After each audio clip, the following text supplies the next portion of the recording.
Hello everyone and welcome back to another video from Apps Academy. In this video, I'm going to show you how to download and install the Craigslist application on your smartphone. So let's get started right away.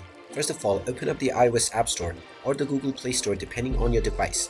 And once you open it up, tap on the search box and then type in Craigslist and start your search.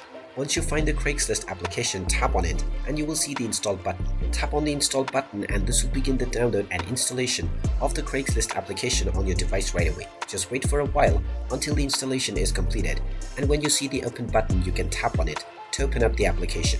And now once the application is opened up, you can proceed forward with logging in to your existing account or sign up to create a new one in order to start using the Craigslist app on your device right away.